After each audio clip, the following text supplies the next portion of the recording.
अस्सलाम वालेकुम नाज़रीन and welcome to the show है कोई जवाब। मैं हूं आपके साथ नादिया मिर्ज़ा। नाज़रीन, DGISI शुजा पाशा को इस साल एक्सटेंशन नहीं दिया गया। यूँ उनकी मुद्दत मुलाज़मत 18 मार्च 2012 को ख़त्म होने जा रही है फाइनली। इन 4 सालों में लेफ्टिनेंट जनरल साहब 2 बार एक्सटेंशन एंजॉय कर चुके हैं। पिछले दिनों अपोजिशन की जानिब से भी काफ़ी सख्त बयान हमारे सामने आ रहे थे कि अगर एक दफ़ा फिर इनको एक्सटेंशन दी गई तो भरपूर एहतजाज किया जाएगा और इसकी मुखालफत की जाएगी। बिल आखिर इनकी जगह वज़ीर आज़म यूसुफ रज़ा गिलानी ने अपने अख्तियारात इस्तेमाल करते हुए लेफ्टिनेंट जनरल ज़हीरुल इस्लाम को ये जिम्मेदारियाँ सौंप दी। नाज़रीन, अगर हम इन 4 सालों की मुख्तसरन भी बात करें तो जितनी उंगलियां हमने देखा है कि इस दौरान इन 4 सालों में ISI पर उठाई गई हैं शायद ही तारीख में कभी उठी हों।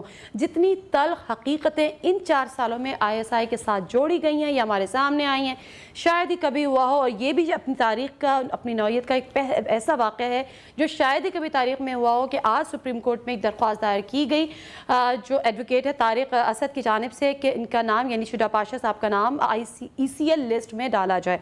लेकिन हम जानने की कोशिश ये करेंगे कि फ़ौज में आने वाला सिपाही जो आइन की पासदारी का हलफ उठाकर सियासत में ना आने का हलफ उठाता है, आखिर किन हालात में कौमी मफाद की चादर तान कर उसी के खिलाफ जाने पर मजबूर हो जाता है या उसका नाम इन चीज़ों में लिया जाने लगता है। ये आज हम जानने की कोशिश करेंगे। जो पैनल गेस्ट हैं उनका मैं आपसे तारुफ करा देती हूँ। पीपल्स पार्टी के हम रहनुमा हैं MNA हैं नज़र गोंदल साहब, उन्होंने हमें ज्वाइन किया है इस्लामाबाद से। अस्सलाम वालेकुम नज़र गोंदल साहब। वालेकुम सलाम जी, थैंक यू वेरी मच। आपने थैंक यू वेरी मच नज़र गोंदल साहब for joining us and giving us time. इसी के साथ एनालिस्ट हैं brigadier defence analyst brigadier Haris Nawaz साहब, रिटायर्ड हैं। अस्सलाम वालेकुम हारिस नवाज साहब, हमारे साथ स्टूडियो में मौजूद हैं। बहुत शुक्रिया सर हमें टाइम देने का। सीनियर इन्वेस्टिगेटिव रिपोर्टर हैं, एजेंसीज के हवाले से काफ़ी इनकी रिपोर्ट्स आए दिन अखबारों में आती हैं। इनके अपने कुछ पर्सनल एक्सपीरियंसेस भी हैं इस हवाले से।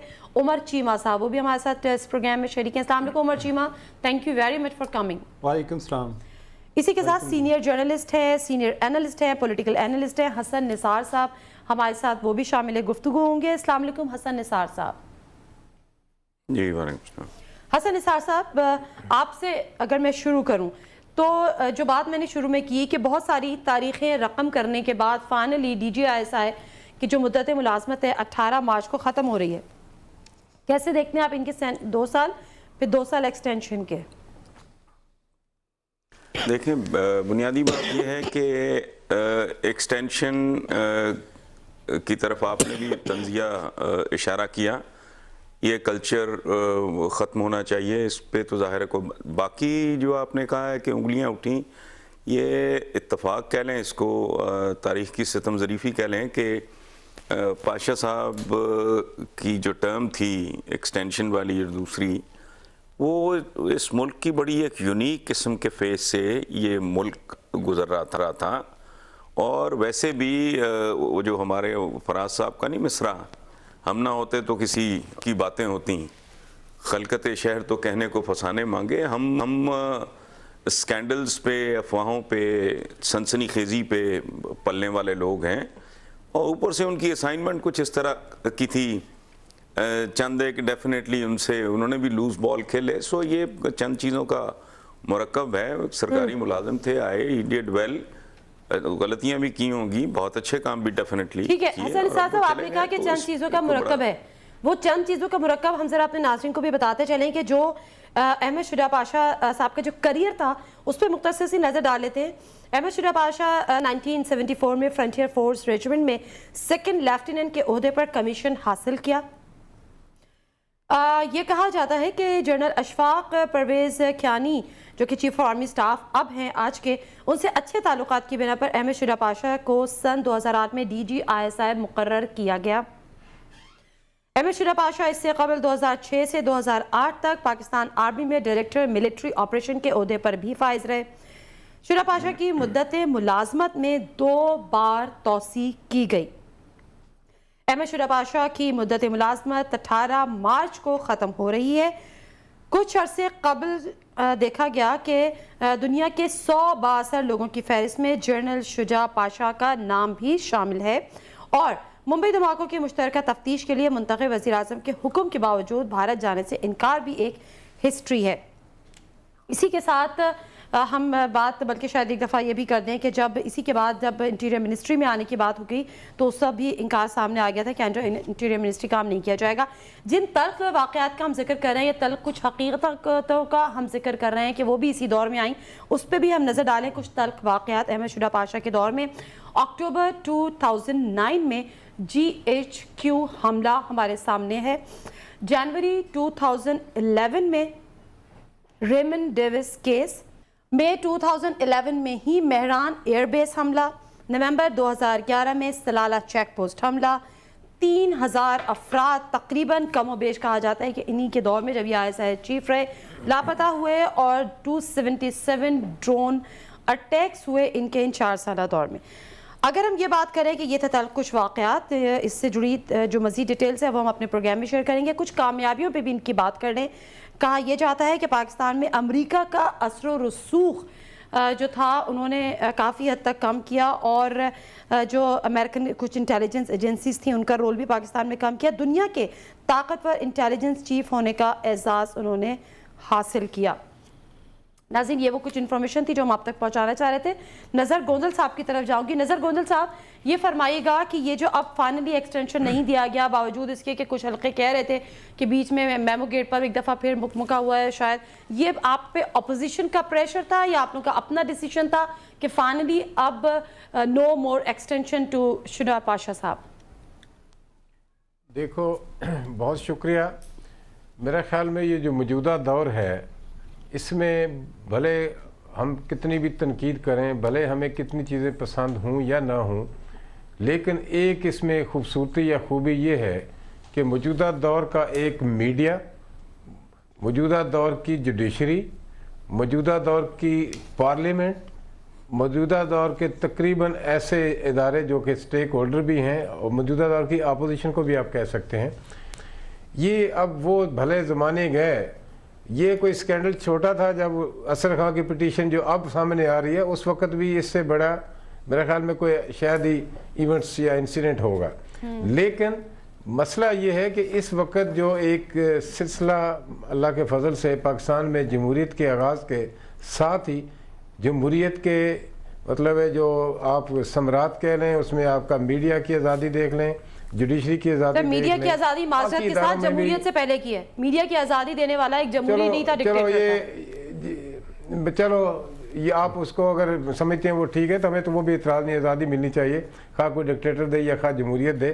لیکن ایشو صرف یہ ہے کہ اس دور میں کوئی اگر یہ کہے کہ ہمیں کوئی یہ جیسے آپ نے 6 نام گنائے, کیا اس سے 10 سال پہلے یا 20 سال پہلے اس قسم کی فہرست شائع ہوا کرتی تھی؟ بالکل نہیں ہوا کرتی تھی, کارنامے, کامیابیاں اور ناکامیاں ہوا کرتی تھی. تو میرا کہنے کا مقصد ہے یہ کریڈٹ لینا یا ڈسکریڈٹ کرنا کوئی ایشو نہیں ہے. اب واقعات اور حالات کا یہ تقاضا ہے کہ تمام اداروں کو بہت ٹرانسپیرنٹ رہنا پڑے گا, تمام اداروں کو اپنے حدود میں کام کرنا پڑے گا, اور جو بھی کسی کی سکسیس ہوگی وہ بھی چھپی نہیں رہ سکتی, اور جو ناکامیاں ہیں لوگ اس کو بھی تنقید کرتے ہیں. یقیناً یہ اس دور کے یہ واقعات ہیں, اور ان حوالے سے یقیناً بہتر فیصلے کرنے پڑیں گے, خواہ وہ ایکسٹینشن دینے کا ہو یا ایکسٹینشن نہ دینے کا ہو. جی اچھا ایک سیکنڈ نظر گوندل صاحب, میں آپ سے اس حوالے سے کچھ مزید بات کروں گی. ٹھیک ہے کہ کچھ ایسے کریڈٹس ہیں اور کچھ ایسے ڈسکریڈٹس ہیں, لیکن بات یہ ہے کہ اپنی جگہ بات ہے کہ آج بہرحال میڈیا اتنا آزاد ہے اور میڈیا اس چیز پہ بات بھی کر رہا ہے, اور ہم اس پہ بھی بات کریں گے. لیکن ذرا میں جانتی ہوں کیونکہ ہم نے جو جن تلخ واقعات کا جن کا ہم نے ذکر کیا ہے, جن کی ہم نے فہرست اپنے ناظرین کو بھی دکھائی ہے, بریگیڈیئر حارث نواز صاحب ہمارے ساتھ یہاں پر موجود ہیں, ان سے بھی بات کروں گی. تھوڑا میں نہیں میرا خیال میں تھوڑا میں ایڈ کر دوں. میں نے پارلیمنٹ کی بات کی ہے, اس میں میں نے اشارتاً بات کی ہے, میں وہ بھی کلیئر کر دوں کہ یہ سارے ایشوز صرف میڈیا کی وجہ سے نہیں ہیں. ان ایشوز پہ پارلیمنٹ میں بحث ہوئی ہے, جوائنٹ سیشن میں بحث ہوئی ہے, اور معذرت کے ساتھ نظر گوندل صاحب جتنی بھی بحث ہوئی اس کا حاصل کبھی بھی کچھ نہیں ہوا, اور وہ بحث بھی صرف اسی لیے ہوئی کہ میڈیا ان چیزوں کو بہت زیادہ اچھالتا رہا, میڈیا بہت ہائی لائٹ کرتا رہا. یہ جو آپ کا خیال ہے نا, یہ جو آپ کا خیال ہے نا کہ پارلیمنٹ میں حاصل کچھ نہیں ہوا, اس پہ بھی تھوڑا سا میرے خیال میں ذرا کچھ تھوڑا سا غور کر لے. بہت کچھ ہوا, بہت کچھ کیا گیا. یہ صرف اور صرف یہ نہ سمجھے کہ پارلیمنٹ نے میں آپ سے نظر گوندل صاحب بہت کچھ کی باتیں چھوڑ دیں, طلب کیا گیا لوگوں کو, پارلیمنٹ بریفنگ دینے کو کہا گیا, नजर गोंदल साहब, बहुत कुछ की बातें भी जाने दें, मुझे सिर्फ ये बताएं, बहुत कुछ आप भी तस्लीम कर मुझे सिर्फ एक बात आपसे जाननी है कि एबटाबाद कमीशन के बाद जो इन कैमरा सेशन हुआ उसमें करारदाद यूनानिमसली पास हुई, उस करारदाद का क्या हुआ? मैं एबटाबाद कमीशन पे एक तय हुआ कि एक इंडिपेंडेंट जुडिशल कमीशन बनाया जाए, और आज जुडिशल कमीशन सीनियर मोस्ट जज की सरबराही में काम कर रहा है, और मुल्क के तमाम कंसर्न, खा वो पॉलिटिकल लोग हैं, खा वो फोर्सेस के लोग हैं, खा वो मीडिया के लोग हैं, खा वो अपोजिशन के पॉलिटिशियन है, उनको सबको तलब किया गया, और रिकॉर्ड एक बन रहा है और फैसला आएगा। ये पार्लियामेंट का फैसला था। ठीक है नजर गोंदल साहब, बहुत हम अलग चले जाएंगे, जरा तो आप थोड़ा तहम्मुल करना भी जरूरी होता है ना जी। ठीक है, अच्छा मैं जरा ब्रिगेडियर साहब, ठीक है ब्रिगेडियर साहब से जरा मैं बात करूं, क्योंकि फिर हम अगर इस बहस में पड़ जाएंगे तो हमारा टॉपिक जो है वो डिफरेंट उसके डायमेंशंस चेंज हो जाएंगे। ब्रिगेडियर हारिस नवाज साहब, मुझे आप बता दीजिएगा कि जिन चीज़ों का मैंने जिक्र किया, क्यों पाकिस्तान की हिस्ट्री में पहली दफ़ा हुआ, ये क्यों वो तल्ख वाक़यात, तल्ख हकीकतें जो इन्हीं DGISI ने एक तारीख रकम वो करके जा रहे हैं? देखें, सबसे पहले मैं बताऊं कि ये जो हम एक्सटेंशन की बात करते हैं, 3 स्टार का टेन्योर जो नॉर्मल होता है कोई एक 3 स्टार लेफ्टिनेंट जनरल का, ये 4 साल का होता है। जनरल पाशा को एज की वजह से जल्दी रिटायरमेंट होनी पड़ी थी, बिकॉज ऑफ 71 वॉर में बहुत ज़्यादा ऑफिसर्स नए आए थे और शॉर्ट सर्विस के ऑफिसर्स थे, तो उसकी वजह से इनकी लेट प्रमोशन हुई। ठीक है। और ये 1.5-2 साल के बाद रिटायर हो रहे थे, तो इसलिए इनकी एक्सटेंशन की गई कि ताकि इनको 4 साल का टेन्योर भी पूरा दे दिया जाए। और उस दौरान में नेचुरली कि अपना जो भी है, क्योंकि DGIC रोज़ चेंज नहीं होने चाहिए, 1.5 साल के बाद अगर चेंज करेंगे, साल के बाद DGIC का अब तो सही है ना, नाउ इट इज गुड, अब उन इवेंट्स पे देखें, इसलिए इवेंट कि ये 4 साल में सारे इवेंट इस वक्त वॉर ऑन टेररिज्म आप इस वक्त लड़ रहे हैं। आपके बाद उसके बाद आपको नेचुरली जब आप कोई भी रेवन डेवन का इंसिडेंट उस वक्त हो गया, ये सारे इंसिडेंट उसके बाद रेवन डेविस का वो ऑफ कोर्स जिसके टेन्योर में हो गया तो उसी के डिस्क्रेडिट्स में भी तो जाएगा। उसके बाद से फिर उसकी रिहाई जिस तरह से हुई, क्या वो हम उनके डिस्क्रेडिट्स में नहीं देखें? डिस्क्रेडिट उनको हम इसलिए नहीं देते हैं कि ये हुकूमती फैसले थे, हुकूमत ने किस तरीके से उनको हेलीकॉप्टर में उठा के लेकर गए, कहाँ से निकाला गया, क्या जुडिशियल को कैसे इन्फ्लुएंस किया गया। लगता है कि उसमें ISI का कोई रोल नहीं था? देखें, ISI का रोल होगा तो 5 to 10%, 90% is the government role, Punjab government and federal government. उसके साथ ये बताएंगे, मैं आपको बताऊं एक बात, DGISI जब तक CIA, रॉ, KGB, मुसाद सब अगर वो ये इनको चेंज कराना चाह रहे थे, इनके खिलाफ बातें कर रहे थे, क्योंकि CIA के ऑपरेटर्स को उन्होंने निकालने की कोशिश की, 400-500 वीज़े जो होते हैं, एक 4000 वीज़े इमीडिएटली इशू हुए, वो स्कैंडल पकड़ा गया। जब इन चीज़ों को किया गया तो ये, और अगर वो इनको हटाना चाहते थे, रेस्ट एश्योरेंस का मतलब है कौन हटाना चाहते थे? आपके जितने ये बैरूनी कुव्वतें, आपके CIA ले लें, रॉ देख लें, सबको प्रॉब्लम थी, because he was a professionally competent person. तो फिर यही गवर्नमेंट थी ना जो उनको स्टैंड दी भी थी, मतलब उनको जो है एक एक्सटेंशन दिया, फिर उनको दूसरा एक्सटेंशन दिया, तो ये सारे प्रेशर भी तो इसी गवर्नमेंट ने लिए ना। प्रेशर गवर्नमेंट ने लिए, उसके साथ ही was doing the work, because 1.5 साल में you can't make any contribution as an institution.